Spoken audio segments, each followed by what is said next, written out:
The Bolshevik Revolution and the North Caucasus, 1917 to 1930. A Clash of Civilizations. A 53-minute presentation held in the Nelson Lecture Theatre at the Joint Services Command Staff College, Shribnham, on the 31st of October 2007. The speaker is Dr. Alex Marshall. Why would anybody sensible want to study the Bolsheviks? The Russian Revolution and the Bolshevik rule in the Soviet Union was, from today's perspective, a long time ago. And where I want to start from is methodology we inherited from the Cold War and the methodologies that are emerging today in the field. The hook, which I suspect may have got some of you here, is obviously Samuel Huntington's Clash of Civilizations. Now, Huntington is obviously a political scientist who came out with a grand idea and has been forced to spend the rest of his life defending it, rather like Fukuyama's End of History. Fukuyama, to this day, has to defend the idea that history has indeed ended, even though people keep telling him there's no evidence that is the case. Huntington has been periodically compelled to reiterate the notion of Clash of Civilizations, and the North Caucasus is one of those fault lines in his thesis about the Clash of Civilizations.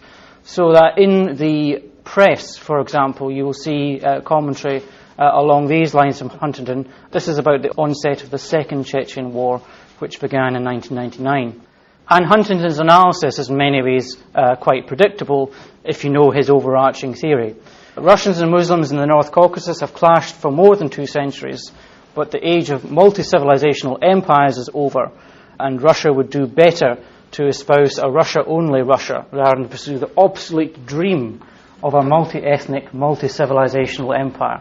So you see very clearly espoused here that the notion that the Russians cannot win the war in Chechnya because it is a civilizational conflict. There's a fundamental clash of civilizations going on in Chechnya. That's a sort of culturalist explanation for the conflict in Chechnya, which goes back to a kind of essentialist notion of Islam. And you'll find in quite a lot of the literature this notion that Islam represents a unified force, that Muslims are naturally hostile to Western ideas, to Western culture, and that really we'd be better off maintaining a good distance from not engaging in areas of the world where Islam is the predominant cultural phenomenon. Huntington, of course, became very famous for his book, but he was coming out of a long Western Cold War Sovietological tradition of studying Islam in the Soviet Union. And he's spawned since some successors within the narrow field of Caucasus studies as well. Probably Huntington's most obvious predecessors were the followers of the so-called Bennigsen school, which emerged at the end of the 1970s and 1980s. Best known for Alexander Bennigsen's book, The Islamic Threat to the Soviet State. And the followers of this school for decades maintained the idea that an Islamic revolution in the Soviet Union was just around the corner, that any day now the Muslims of the Soviet Union would rise up en masse and cause the collapse of the Soviet Union itself. And of course, this never actually happened. And explanations as to why it didn't happen are in a way where a lot of the historiography is today. But you have descendants of the Bennigsen school, Huntington school as well. The Israeli scholar Moshe Gamer has promulgated this thesis on the basis of not a lot of archival evidence, that in fact there has been 3 centuries of Chechen defiance of Russian rule. And again you will find this phrase patted out in the journalism and the studies of this region, that this has been a more or less unceasing conflict for 200 years in some cases, 300 years in other definitions. There's even a Russian book which questioned whether it was a 400-year war, whether in fact the Chechens and the Russians had just basically been fighting for 400 years. And I think all of these explanations go back to this essentialist approach to the conflict, that there's a fundamental cultural difference which comes from the nature of Islam itself that leads to this conflict. Thereby the conflict has been uninterrupted. That's the thesis. Now, the thesis that I've kind of implied already comes from political science and doesn't stand up well to scrutiny of the archives. Surprise, surprise. This is the former Institute of Marxism-Leninism in Moscow, where I spent nearly a month last year working in the former Communist Party archives. And in these archives you can find lots of first-hand evidence as to what the Soviets were encountering in the Caucasus when they were beginning to establish their power base there. Using the archives itself is not unproblematic, but it does present a different picture of the conflicts in the Caucasus from this period than you would get from the kind of essentialist Islamist discourse of it all being about Muslims hating Russians. But the archives themselves are not unproblematic. The material that I'll be using here, for example, much of it comes from the reports of the Russian intelligence services, the OGPU, the GPU. These are predecessors to the KGB and the modern-day FSB. And using the archive does present the researcher with ethical dilemmas. For example, you will read interrogation reports with no actual evidence of how the information in the report was gained, how the interrogation was conducted. So you have, on the one hand, the supposition to deal with that maybe the person responding to the interrogation was tortured. We know that torture was employed periodically by the Russian intelligence services. But we have the sort of second ethical question upon that. Does the fact that he was being tortured mean that he was not telling the truth? And these, I would suggest, that are issues that pertain as much to the present as they do to the past. What the archives allow you to do is they allow you to get into the actual administrative structures and personnel that were trying to manage the North Caucasus at the period of time I'm talking about. And broadly in this talk I'll be talking about the period of time between approximately 1918 and 1926, with some emphasis on events after 1926, but that's a broad time scale.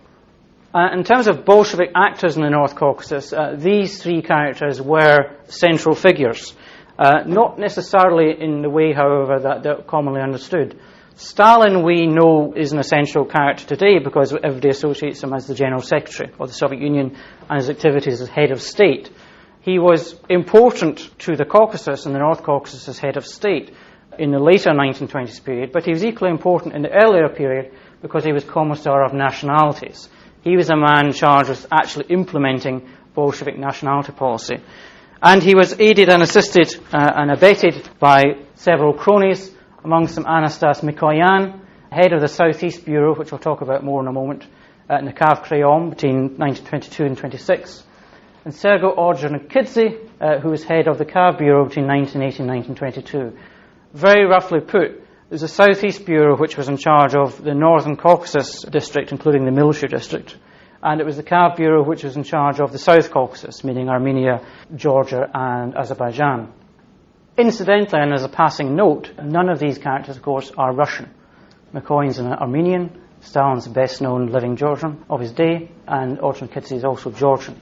So the notion of the Soviet Union as a Russian empire doesn't bear up, I suggest, when you look at the regional politics of it, certainly in the 1920s. There is a change after 1945, but in this period we're not talking about necessarily an entirely Russian-led crusade. Now, context, which is not to say that they were not evil people. Context. The chief political actors in the North Caucasus in the early revolutionary period were these two men, Ordzhonikidze, who we've already met, and Sergei Kirov, who is best known today for the fact that he ended up with a bullet in the back of his head in 1934, and for the fact that he gave his name to the Kirov Ballet. But Kirov was one of the main political actors in the North Caucasus from 1917 onwards, and helped create the Terek People's Republic, which was one of the earliest Soviet attempts to administratively organize the North Caucasus. And the area they were working from, to use a map, was this area here. And what I really want to emphasize at this point is both the temporary nature of the structures they established and the military course of events in this period. Basically, you have a time period we're talking about here, obviously, civil war going on in the North Caucasus while Kirov and Ordzhonikidze are trying to put their policies into place. You have a region which still has the old Tsarist-era divisions to it. So there's basically three districts to the Caucasus. The Kuban territory, which is a Cossack territory, the Terek Cossacks who are here, and Dagestan here, with Georgia, Armenia and Azerbaijan as independent states or temporary independent states from 1917 onwards. Kirov and Ordzhonikidze attempt to organize a North Caucasus Soviet Republic with its capital in Ekaterinodar over here in 1918, and the Terek People's Republic, which they established down here, as part of that. However, they're prevented from doing this, they're less successful in doing this, by the white forces under General Denikin, who bases himself in the Kuban, and from his base he seizes Ekaterinodar early on, and then steadily pushes back the Soviet forces in the North Caucasus, until by the end of 1919, the armies in the North Caucasus, Soviet armies in the North Caucasus, particularly the 11th Army, have essentially collapsed. The whole of the North Caucasus is lost to Soviet rule, and then becomes white-owned territory, until the end of the Civil War in 1920, when the Bolsheviks take this territory back. So when the Bolsheviks come back, they're trying to re-establish their rule in an area of the territory where they've essentially lost their initial roots. And the policy they adopt is a policy of setting up national units, which from a present-day perspective can seem rather odd. Basically, Lenin's nationality policy was orientated around providing maximum autonomy to nations and tribes, and actually creating nations, if you had to, where they didn't necessarily exist before.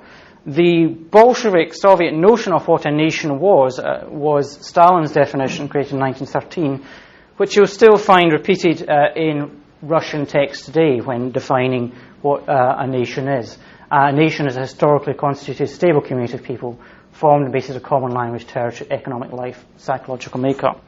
So if we compare the map I just showed you with the North Caucasus when the Bolsheviks were driven out of power in 1918, with the territory as it is today from the Soviet legacy, it's quite different.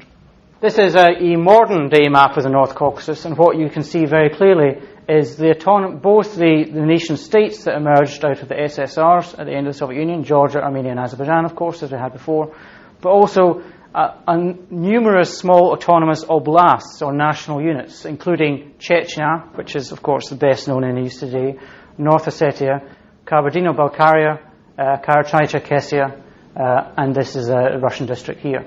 So the Bolsheviks appear to be supporting the development of national units, but they're doing it for quite instrumental reasons. From the Bolshevik perspective, what they were trying to do was to advance or accelerate natural historical progress. So if people were no longer a national unit, they had to be made into a national unit in order that they could progress along sort of Marxist-Leninist historical timeline. So the idea was that you had to be a nation before you could have a bourgeoisie, and once you had a bourgeoisie, you could have a proletariat. Once you had a proletariat, you could have a Marxist state, a socialist state.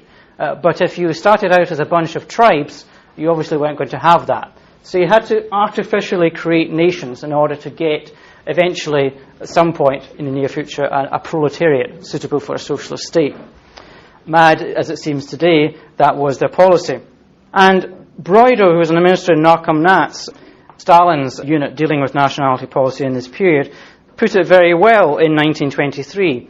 State-sponsored efforts to promote a people's national cultural development were compatible with Marxism and even essential in order to emancipate the consciousness of more backward peoples and set them properly in motion along the rigid Marxist developmental timeline from feudalism to ultimately communism. And because this was being done by the Bolsheviks, there was even the hope that you could artificially accelerate this process. So you could have a nation set up and then you could very rapidly move through the historical Marxist-Leninist timeline. How this actually plays out on the ground itself in administrative terms, in terms of the structures that is trying to implement this policy, you have, like the old Matryoshka doll, parts within parts. The Russian Federation, as we know it today, is shaped by parts of the Soviet Union, just as the independent states. And within those parts, you have subunits and subunits. And it's the conflicts between these parts, as much as anything else, which I'll suggest explains the conflicts that you see during the 1920s period. In other words, this is not necessarily fundamentally a culturalist or an essential Islamist conflict, as it is a conflict between different parts of the Bolshevik administrative apparatus. As I've already implied, at the very lowest level, as Bolshevik power comes back into the Caucasus, you've got the local revcoms, or revolutionary councils, and executive committees, and these are made up of local actors. You then, on top of that, got set up in 1921 the North Caucasus Military District, which is, if you like, the emblem of the Soviet military presence in the region. You've got the larger administrative units who are assigned to administer the territory at the Krai level, or the regional level, as we might call it, and these are the Cav Bureau and the Southeastern Bureau, and they're charged with an economic mission. They have to make the North Caucasus into a self-sustaining agricultural economic unit.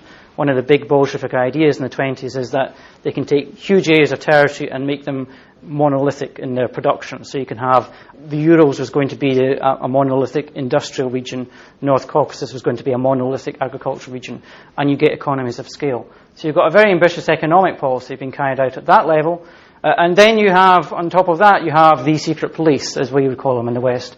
The Cheka, which changed their name several times in this period, become the GPU in 22 and the OGPU after 1923. They do not answer to the Revcoms, they answer to the Southeast Bureau and the Cav Bureau. So they effectively bypass the local political actors and report directly to this intermediate political apparatus. This intermediate political apparatus then in turn reports to the Politburo. And these intermediate apparatuses play a substantial role in shaping Bolshevik policy at that level. So the idea that everything is decided in Moscow to some extent holds true, but often the report, by the time Moscow is getting the reports have been shaped substantially at this level by the Cav Bureau and Southeast Bureau, who are basing their perceptions both on personal observation and the reports they are getting from the Cheka. Quite complicated, but it does have a number of very direct implications. Within this broader context, clearly what I want to focus on here, because it's the one in the media most, as it were, is Chechnya as a case study, which I've called here the original sin. The idea that Chechnya was always a problem and always restless is true. It always created problems for administrators, culminating eventually in the exile of the Chechen people themselves to Central Asia in 1944 as alleged Nazi collaborators, although the idea of the whole nation collaborating was obviously idiotic. But where did the Chechen problem come from? What was the background to it? The background to it, I want to suggest, is that the North Caucasus after the Civil War was in a state of mass unrest anyway. It was economically devastated by the Civil War, and you had a lot of common banditry and robbery going on in the region anyway. And the Soviets were really aware from this right from the very start when they started to penetrate the region. July 1920, order went out to Soviet forces operating in the Terek district, they were beginning to move into this district, that if they caught any bandits bearing arms against the Soviet presence, they should be shot on the spot. And all villages that participated and sheltered bandits should be dealt with, quote, by the most decisive and merciless measures, up to and including their burning and complete destruction. But there's a general Bolshevik fear about the stability of the region as a whole going on here. There's multiple enemies within the North Caucasus from the Bolshevik perspective. Not just Muslim clerics, but ex-soldiers from the White Forces who had only recently left the region. It was calculated that when Denikin left for the Crimea, he left behind him as underground units 4,000 combatants. There was people's armies, there was armed peasants, or Greens as the Bolsheviks called them, who were causing mass unrest, who were robbing trains and robbing warehouses. And this led to a pretty repressive campaign right from the very start to establish general order in the region. Voroshilov, who I'll deal with in a moment, was head of the North Caucasus military district at the time. He set up regional military councils to deal with this problem, and over the course of 1920-21 took fairly vigorous military action against lots of villages and towns within the overall territory. By autumn of 21, he was deploying 55% of his men, that's 23,000 men overall, in the war against what the Bolsheviks called banditry in the region. So he's over half of his force is being occupied in fighting low-level banditry and other activity. And the insurgents, or bandits, depending on how you want to call them at this time, made up about 95 bands overall, and figures varied, but approximately 6,000 forces overall throughout the region. A shift occurred at the end of 1921. Voroshilov himself made a report to the Southeast Bureau, which is quite interesting in the sense it almost reads like a report that a normal military would make in regard to the situation. Voroshilov said that the extraordinary commissions he had set up, the regional military councils, had not worked as they should. He noted in passing that they had executed 3,000 civilians without trial. And he said this was perhaps a little excessive. I don't think there was really that many bandits amongst them at the time. And he said in his report to the Southeast Bureau that the whole struggle against banditry in the region had to be put, as he put it, on civilian rails. It is impossible to lay everything on a military organisation, which will sooner foment rather than destroy the problem. given that banditry is now taking on economic forms. In other words, there's a recognition here that this was not necessarily so much a political problem, but a lot of the banditry has been caused purely by economic conditions. There was a pretty early recognition from the Bolshevik side that a lot of the unrest they faced was not necessarily culturalist. It was not because people were Muslims or Islamic. It was not necessarily even political, that they were anti-Bolshevik. It was caused by the massive economic deprivation and destruction of the regional economy. And this made, in Bolshevik eyes, the insurgents themselves highly biddable. And they recognized this. They said that economic line of activity is the main line of activity that we ought to take in stabilizing the region. In early 1922, for example, you've got a report from the head of the Cheka in the North Caucasus, K.I. Lander. And his report you can read in two ways. In one way, he is blaming the insurgency and the banditry in the region entirely on Georgia, who at that time was still just about an independent state, about to be absorbed by the Soviet Union, but not there yet. And he said that the insurgency could be laid directly at the door of Georgia, whose agents in the guise of speculators provide the mountaineers with a steady flow of goods, money and weapons in exchange for linen and meat. So it's very much Georgia supporting this economically. That's where the problem's coming from. But Lander's point, his second point, is not just to point the finger at Georgia, but to point the finger at Soviet efforts. He says, Soviet authorities, by contrast, are giving them, i.e. the mountaineers, nothing.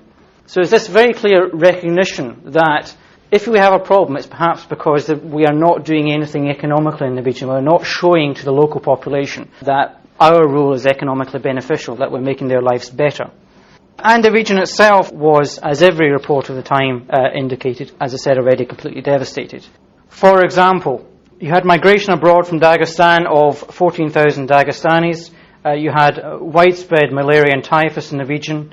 You had the Vladikavkaz Railway, which is one of the main railways in the region, 152 destroyed bridges, 576 steam engines in disrepair, local water supply systems in the major towns are in disrepair. Agriculture was completely underdeveloped compared to pre-war figures. Much less land under the plough than you had in the pre-war period. As I said already, large numbers of deaths caused by typhus and plague epidemics. In Chechnya alone, for example, it was calculated that the overall population had dropped by 30% over the whole civil war period due to plague and military activity. The Bolsheviks were not mindless automatons in their Marxism-Leninism. They did an analysis and they decided that economic support was the main line of activity, and secondly that national districts, national units, autonomous units, was a way of settling local unrest as well. Lenin in 1920 already promised 200 million rubles worth of economic assistance for the region. By the end of 1920, Chechnya had received already several tens of trainloads of wheat seed. Ingushetia had got 19 million rubles worth of economic assistance. But the question behind all of this was the disbursement of economic aid. Yes, okay, the economy is the problem. The region is devastated. It's on its knees. We have a lot of banditry and insurgency because of the economic problem of the region. But the disbursement of economic aid efficiently became the big issue. And this became a big issue with Chechnya. Chechnya became, for the first time in its whole history, a national unit during this period. In other words, Chechnya did not exist as a national unit before the period I'm talking about, 1921. Chechnya was created in January 1921 out of what had been the Mountaineer Republic. And it was created very much as an experiment by the Southeast Bureau, and the policy was agreed upon at the outset by these three men who we've met already. This is, of course, Mikoyan, Kirov, and Voroshilov, the head of the North Caucasus military district. And it was agreed that there needed to be an independent Chechen Republic because the Chechens felt unrepresented in the existing power structures and in the existing political structures. As Mikoyan himself put it in his report, which led to Chechnya becoming an independent autonomous unit, the Chechens in English do not feel themselves truly in power. They are offended to be in a republic administered by Ossetians and Russians, representatives of numerically smaller nationalities. So there was this idea that in order to expand Soviet power in the region, you had to give the Chechens their own control of their own affairs to a substantial degree. But this was all coordinated with the intent that by doing this, you would also get better economic assistance. In other words, it was the job of the independent Chechen Revcom, once it was set up, to direct the economic assistance to the region better. And This became a major source of tension within relations between the various units, administrative units, and led eventually to a disaster in Soviet policy in Chechnya in 1925-26, which created a pattern of instability that continued up until 1944. You had an autonomous Chechen Oblast headed by a Revcom now, set up in 1921, and an experiment taken with the personnel in the Revcom. The head of the Revcom, this is the governing body of the new Chechen Autonomous Oblast, 13 men, led by a man called Eldar Hanif, but only 5 of these 13 men were members of the Communist Party. So the Communists were actually themselves a minority within the Chechen Revcom. And this is an accepted risk, that to create the Revcom there was not enough communists, there's not enough indigenous communists in Chechnya itself at the time, so you have to compromise. But already the OGPU, the Chechen OGPU, are becoming very concerned about the progress of events in the region. You have, even before Chechnya is created, reports from the Cheka at the time that local individuals, meaning local party workers in the North Caucasus, do not consider themselves true members of the party, but rather as rendering it, the party, a service or a favour for which, in their opinion, they should be rewarded. In other words, there was this suspicion from the side of the secret police that all the local political activists and actors were corrupt, that were out for themselves, that they supported the Bolsheviks, but they were actually in it for their own economic betterment. So there was considerable suspicion already, even before the creation of Chechen Autonomous Oblast, that economic support to the region was going to encounter a substantial plug hole, a substantial stopper in the form of local corruption. And of course, over time, local corruption you could interpret as a cover for more counter-revolutionary activity. And the eyes of the OGPU became very focused on Eldar Hanif, who was the head of the Chechen administration. Even before Eldar Hanif took power in Chechnya, he had been head of the Central Committee of the Mountaineer Republic. And again, the Czech OGPU had sent very concerned reports about his performance. His policy line was criticised as they put it, a complete alliance with kulaks and mullahs, criminal work which had led to Soviet power being completely unknown in the mountains of the Mountaineer Republic. So Eldar Hanif was under a great deal of suspicion, and when he took over power in Chechnya, this rapidly became a crisis between the various organs of power. Eldar Hanif became very closely associated with a man called Sheikh Ali Mitayev, who was the head of the local Kunta Haji sect, and he became associated by proxy with this man as well, Iman Gutsinski, who was a local Muslim political actor who had gone underground and was carrying out insurgent activity within the region.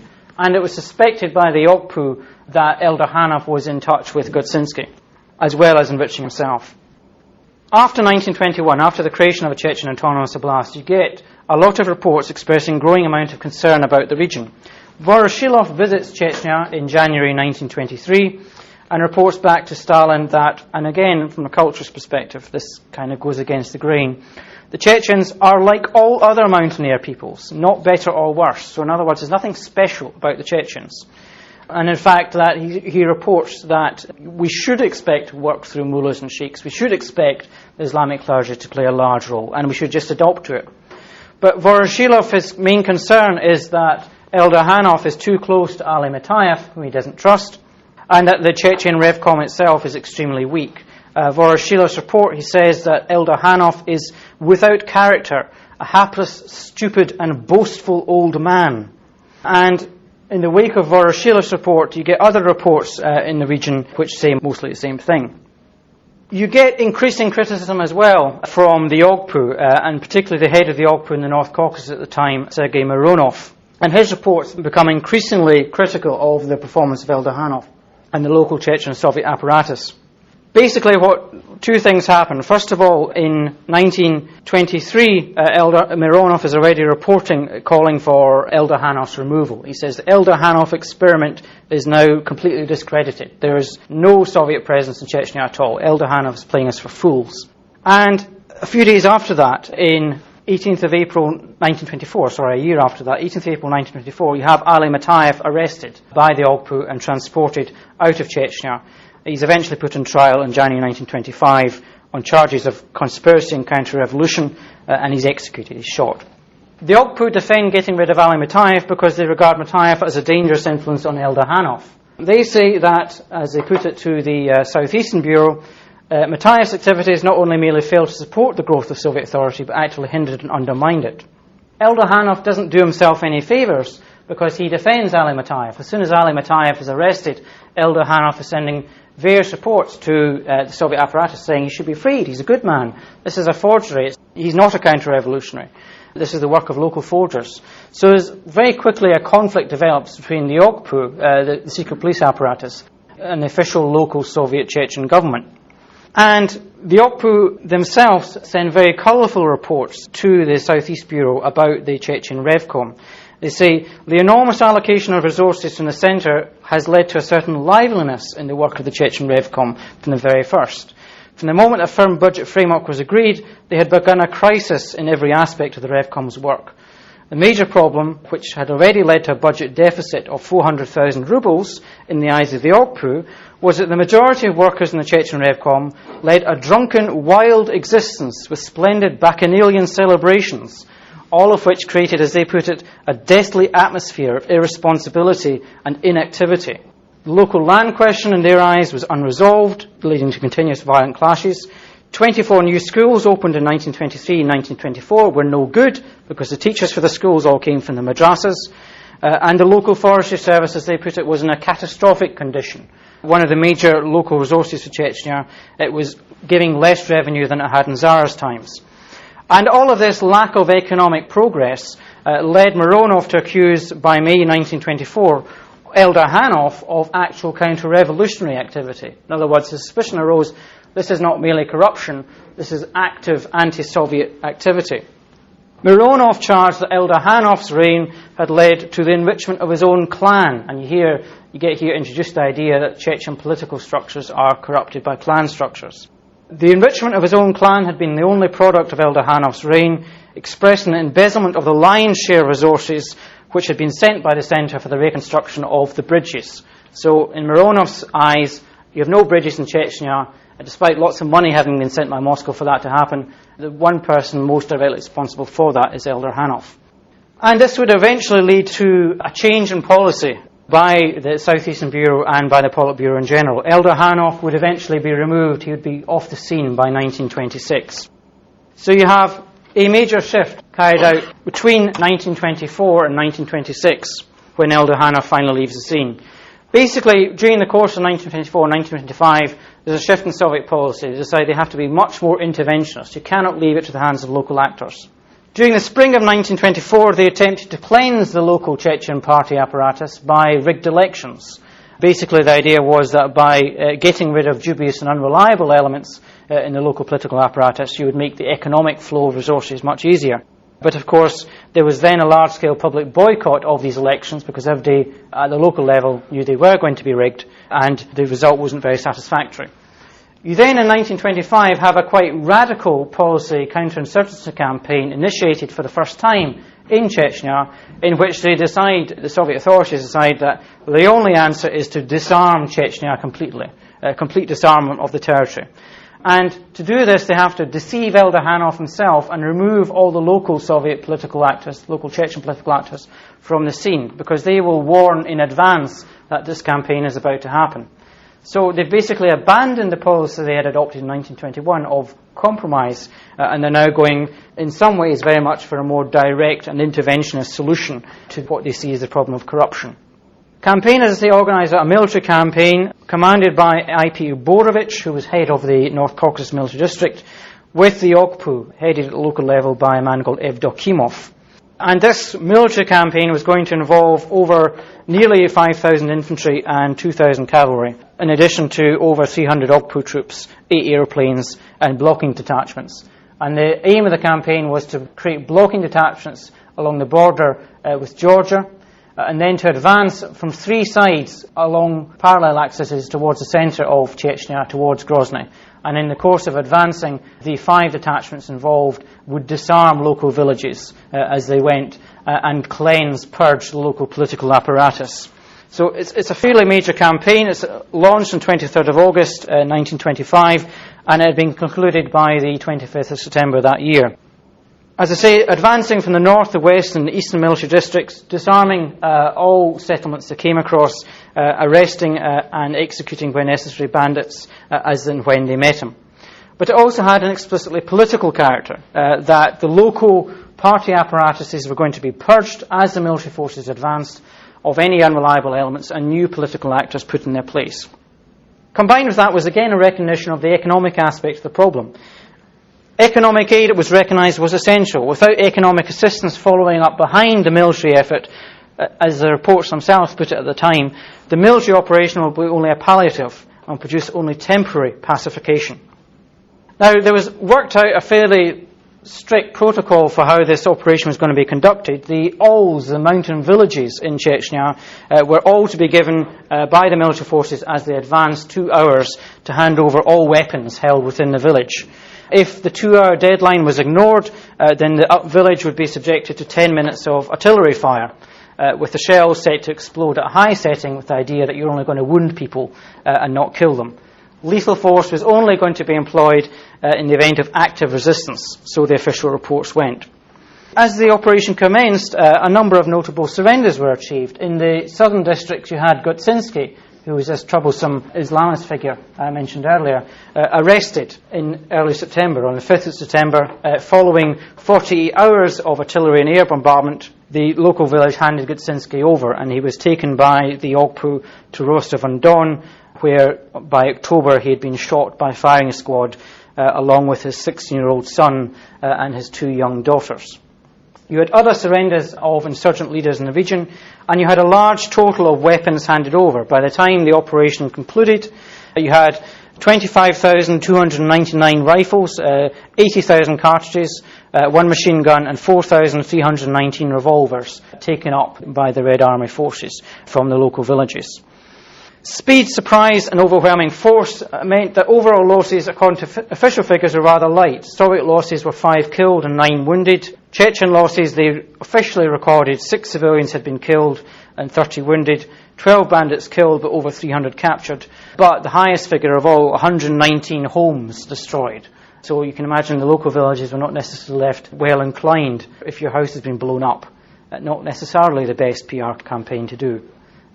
In the wake of Chechnya being handled, you had sweeps made of the neighbouring territories of Dagestan and Ingushetia as well, with much less resistance, it has to be said, than in Chechnya. Much fewer casualties on both sides. But in the wake of the campaign itself, as I said, in the wake of the 1925 campaign, you had Elder Hanif himself removed and a completely new generation of political actors working in the local scene. I want to draw some conclusions. I want to stop there and pull this together somewhat. What I think I'm trying to demonstrate is that Islam, the sort of essentialist explanation, doesn't really hold up to the actual archival evidence. That you will hear in the reports of the Cheka and the Ogpu mentions made of the fact of the Ittihad, the Azeri Islamist party, pan-Islamist movements, Muslim resistance. But actually the causes of the conflict itself are much easier to find at the local political level and at the level of economic assistance. The perception that failed economic stabilization was occurring in Chechnya following its creation led to an active military intervention which completely purged the local political apparatus. And this has implications both in the short term and the long term. In the short term, you have thereafter continuous unrest in Chechnya because it's never fully stabilized. You have, again, uprisings occurring in 1929, 1930, 1937, 1940, right up until the deportation of the Chechens themselves as a nation in 1944. So the Soviet political experiment in Chechnya never took. The military campaign in 1925 was perceived as a success at the time. In many ways, we can look at it in a long-term political perspective as a failure. But it has certain other consequences. We're not clearly, therefore, talking about a 200 or 300 year long war. The conflicts and the violence that was occurring in the 1920s is not part of some longer discourse of Chechens and Russians just hating each other. And looking down to the present and the present-day problems in Chechnya, you can explain a lot of the problems in Chechnya today by these savage disjunctures in Chechen national history. The fact the nation was physically ceased to exist in a geographical sense in 1944 was only then brought back on the scene in the late 1950s, and you only had a Chechen again rising to head the local Soviet government in the late 1980s. So the Elder Hanif experiment wasn't repeated. The Chechens were never again trusted to run their own affairs until arguably the present, when you've got again this policy of employing Kadyrov in the hope that Kadyrov will provide a local solution to a local problem. Dr. Marshall was asked the following 7 questions. Question 1. You mentioned madrasas. Is there a possibility that the schooling system of each generation that came through continued the disjuncture between the Soviet system and the Chechens right through to today?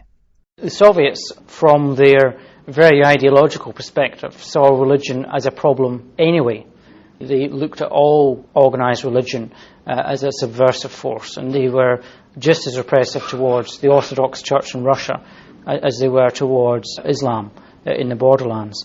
I think it has specific reference to this period because up until 1926 they have Sharia courts in Chechnya and other parts of the North Caucasus. After 1926 they abolish those and bring in Soviet legal courts. And clearly part of the factor feeding into that was they felt the 1925 campaign, by taking all these arms out of the region, had removed some of the force of resistance, that you could take more progressive political measures. But again, that did not necessarily go down well at the local level. I think the madrasas are part of the picture. I think the Sharia law and the attachment of the local population to Sharia law is another part of the issue.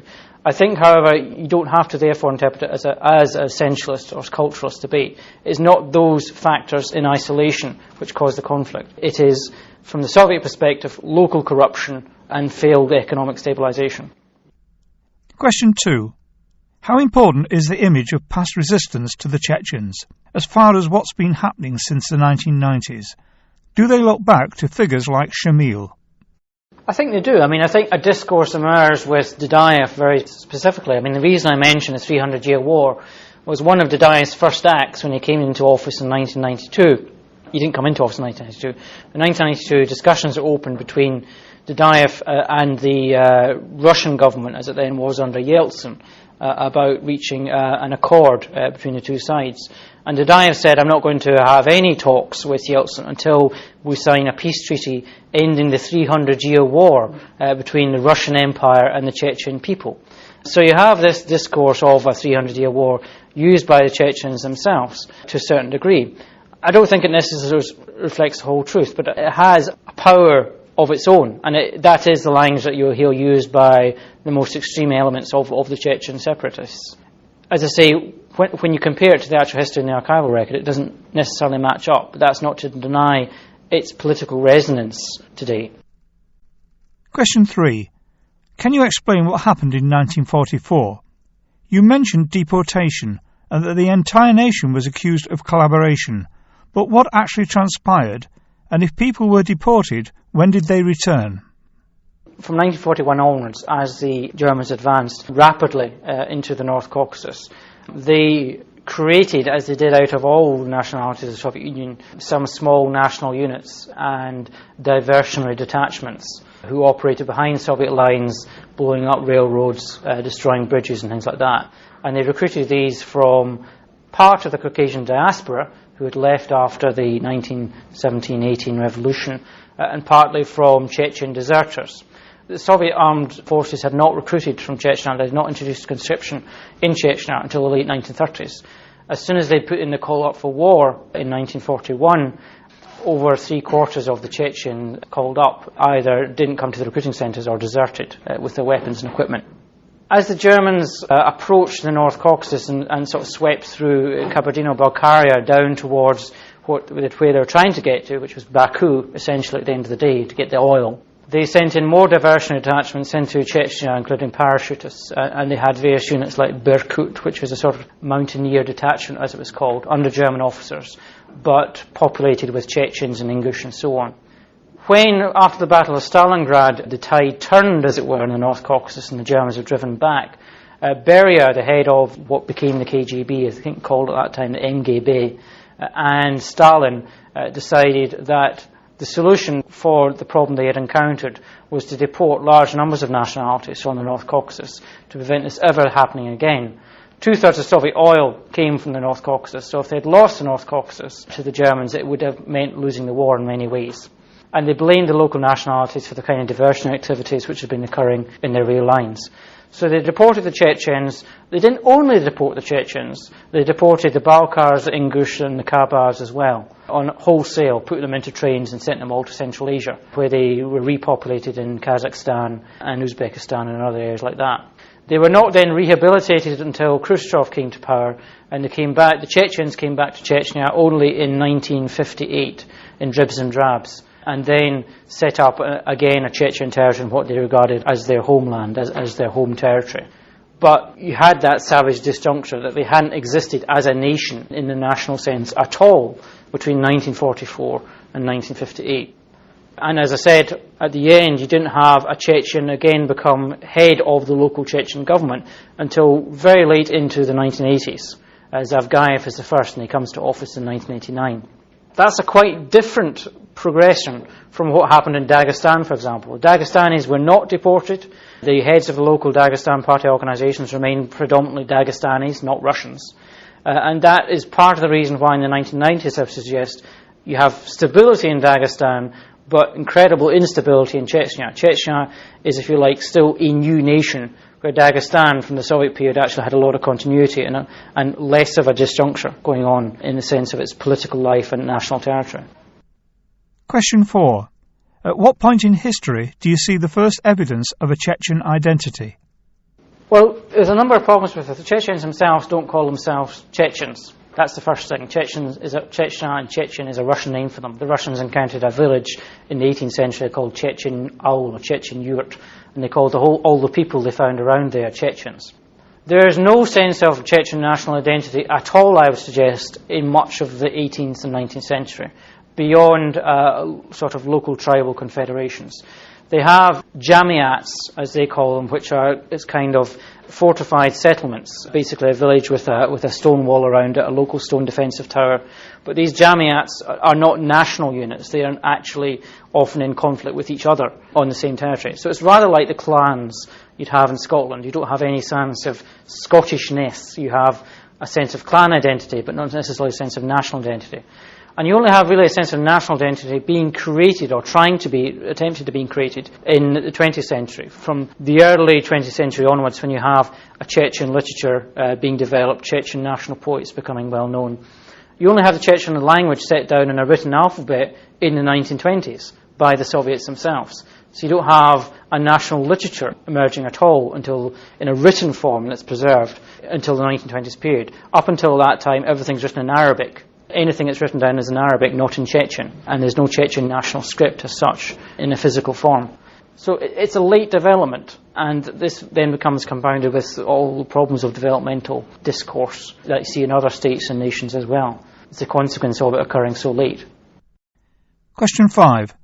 To what degree was the Sovietization or Bolshevization of the Caucasus and other satellite nations part of a deliberate attempt to export Marxism by force if necessary? It's an interesting dilemma for them, because there's clear division within the Bolshevik leadership, which is reflected in the wider literature. It's very clear immediately after Lenin dies that Trotsky is all for creating a world revolution, and Stalin is actually entirely opposed to that idea. He thinks the Soviet Union is big enough and that we've got enough problems inside the Soviet Union without having to try and generate revolution abroad. So the Bolsheviks themselves are divided on the issue. In regard to the national question, the Bolsheviks have no theory on a national question as such until very late in the day. Stalin brings out one paper in 1913, which is the only paper you'll find in any Bolshevik writings about the national question at all before the revolutionary period. They don't think nations and nationalism are important. They then are forced to experiment during the revolutionary civil war period and recognize the phenomenon of nationalism. The end come down to doing is, in some areas, they're recognizing nationalism because they're recognizing that there is a national discourse already in the ground itself. And in some areas, they're generating a national discourse themselves where it doesn't exist. But for them, it's all linked with stability and stable governance, not necessarily. And As a secondary objective, it's about presenting the Soviet Union as a more equitable state, a fairer state than other states in the world. It's the polar opposite of the American approach to liberty, if you like. The Bolshevik approach is, look how just our state is. Every ethnic group, we've organised a whole state on ethnic lines, and every ethnic group has its own borders and its own territories. No other state in the world was like that when the Bolsheviks did it. It has been called by some historians a sort of affirmative action empire. Because it was an early example of affirmative action as it came to be understood late in the 20th century. But there was no other state in the world like that. So obviously that was potentially a tremendous propaganda weapon as well. But in the first place, it was a formula for trying to create local stability. Question 6. You mentioned Voroshilov's performance at the end of 1921, and that some of the military methods were possibly excessive. Did this have any wider implications for the Soviet military policy, and were lessons drawn out of this for other campaigns? I think the main lesson that they were drawing across the board was that the economic line of activity is how we're going to win over the rebels that we're facing. You will hear periodic complaints about, the use of military force was excessive in this instance. Perhaps we went a little far. But you'll never see any evidence of actually action being taken to do it better next time very much. There's not a great audit trail to suggest there's a huge learning curve going on here. Where there is a fairly steep learning curve, this line of economics, that the problems we're facing are not necessarily caused by people who are our active political enemies. A lot of these people are just bandits. They're just robbing because they have no other livelihood. They see that in Central Asia, and their policy towards the Basmachi, the local insurgents in Central Asia, is very much reduce their numbers by providing economic assistance. That's their approach in the Caucasus as well. Provide more economic assistance and your insurgent problem will go down. But the buffers they hit with implementing that problem on the ground is what they see as local corruption and unreliable local political elements. Question 7. Looking ahead just a matter of weeks, there's a possibility of a similar sort of clash in Kosovo, with Kosovars perhaps trying to go for total independence in a way that Chechnya has been trying to do for quite a while. Do you see similar sorts of problems of statehood and nationality still continuing in parts of the old Soviet Empire? Yeah, I think the sort of Russian and the Chinese approach both to national sovereignty is pretty clear.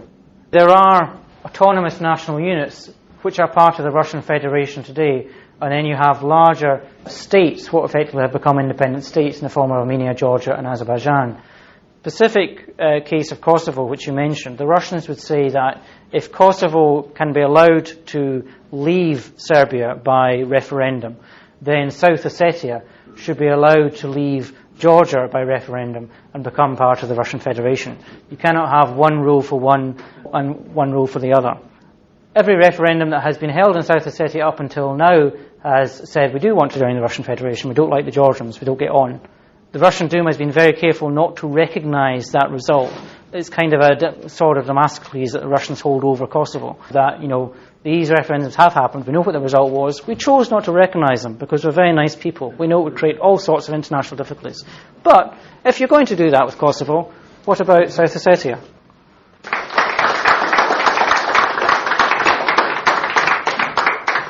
Dr. Marshall can be contacted by email at amarshall, spelt Alpha Mike Alpha Romeo Sierra Hotel Alpha Lima Lima, .jscsc@da.mod.uk.